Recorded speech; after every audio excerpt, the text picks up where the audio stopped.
అందరికీ నమస్కారం అండి. నా పేరు మాగులూరి భానుప్రకాష్. మాది పల్నాడు జిల్లా. నేను ఎన్ఆర్ఐ అండి. వృత్తిరీత్యా అమెరికా రాజధాని వాషింగ్టన్ DC ఏరియాలో ఉంటాను. రేపు రాబోయే 2024 సార్వత్రిక ఎన్నికల కోసం మే 13 జరగబోతున్న ఆంధ్ర రాష్ట్ర ఎన్నికల కోసం ఇక్కడికి రావటం జరిగిందండి.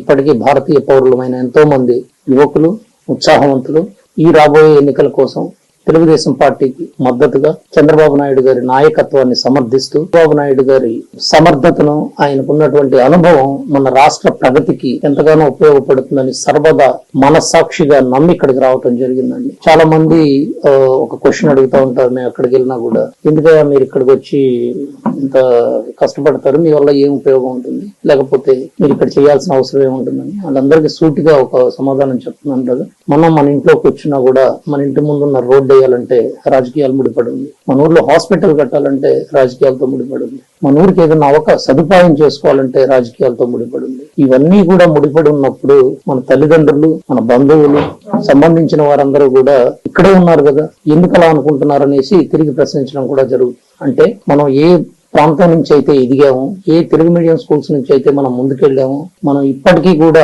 మన మూలాలను మర్చిపోకుండా తిరిగి మన ప్రాంతం బాగుండాలి.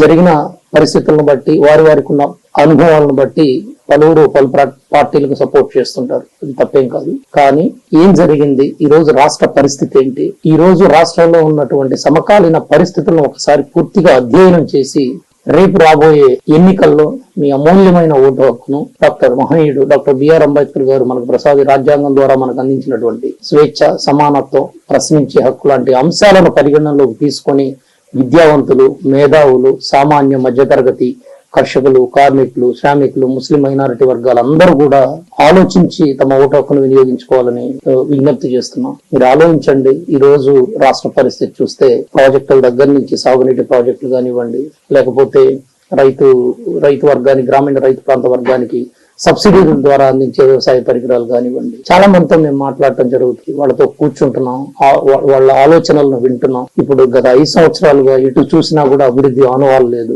కొంత డబ్బులు ఇచ్చేసి సంక్షేమం అంటున్నారు. మీరు ఇచ్చిన సంక్షేమం తాలూకు ఫలాలు ఒకసారి చూస్తే గ్యాస్ రేట్లు కానివ్వండి, కరెంట్ ఛార్జీలు కానివ్వండి, అలాగే పిల్లల చదువులు కానివ్వండి, ఏ అంశాన్ని తీసుకున్నా కూడా చాక్లెట్ ఇచ్చేసి నెక్లెస్ ఎత్తుకెళ్లారు అన్నట్టుగా ఉంది. సో ఒకసారి మీరు ప్రజలారా ఆలోచించండి. మీరు వేయబోయే ఓటు, రేపు 15 రోజుల్లో జరగబోతున్న సార్వత్రిక ఎన్నికల్లో మీరు వేయబోయే ఓటు మీ జీవితాన్ని, మీ తలరాతను, ఆంధ్ర రాష్ట్ర భవిష్యత్తును మరో 5 సంవత్సరాల పాటు శాసించబోతుంది. కులానికో, మతానికో, వర్గానికో, ప్రాంతానికో డివిజన్స్ పెట్టి కుమ్ములాటలు పెట్టుతున్న ఈ రోజుల్లో మీరందరూ కూడా విజ్ఞతతో, విచక్షణతో ఆలోచించండి.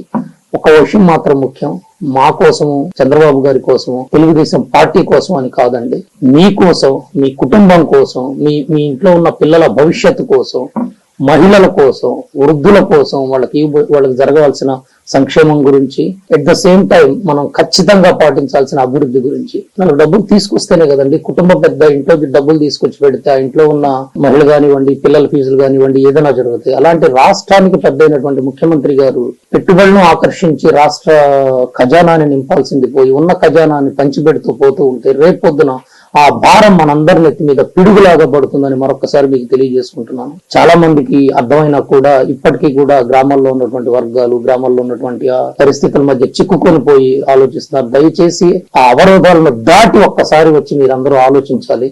మన రాష్ట్ర ప్రగతి మనకి చాలా ముఖ్యం. 2001-2002 టైంలో చంద్రబాబు నాయుడు గారు ఆ రోజు ఒక బ్యాంక్ మేనేజర్ 10,000-12,000 ఉద్యోగం తీసుకునే రోజు, శాలరీ తీసుకునే రోజుల్లో అంతర్జాతీయ కంపెనీలను హైదరాబాద్ కు ఆహ్వానించి ఒక సాఫ్ట్వేర్ ఎంప్లాయీ 15,000-20,000 ఉద్యోగం చేయగలిగేటువంటి అవకాశాలు సృష్టించిన ఆయన, ఆ రోజు ఆయన ఇచ్చినటువంటి స్ఫూర్తి తాలూకు బీజం ఈ రోజు ఒక మహావృక్షం ఈ రోజు హైదరాబాద్ విలసిల్లుతుంది. అలాగే పక్కనే మనకు అమరావతి ఉంది. రాబోయే తరానికి ఫలాలను అందించేవాడు నాయకుడు, ముందు చూపుతో ప్రజల అభ్యుదయాన్ని, ప్రజల అభివృద్ధిని, ప్రజల సంక్షేమాన్ని కాంక్షించేవాడు నాయకుడు. తనకున్నటువంటి అనుభవాన్ని ఉపయోగించి ఎల్లప్పుడూ ప్రజాశ్రేయస్సుని కాంక్షించి కష్టపడే చంద్రబాబు నాయుడు గారు నిత్య శ్రామికుడు, నిరంతర కృషి వలుడని మరొకసారి మీ అందరికీ తెలియజేస్తూ, దయచేసి మీ అమూల్యమైన ఓటు హక్కును అనుభవజ్ఞుడు, దార్శనికుడు అయినటువంటి చంద్రబాబు నాయుడు గారికి వేసి రాష్ట్ర అభివృద్ధి, ప్రగతికి మరొక్కసారి అభివృద్ధి సంక్షేమాన్ని 2 చక్రాలుగా 42 సంవత్సరాలుగా పరుగులు పెట్టిస్తున్నటువంటి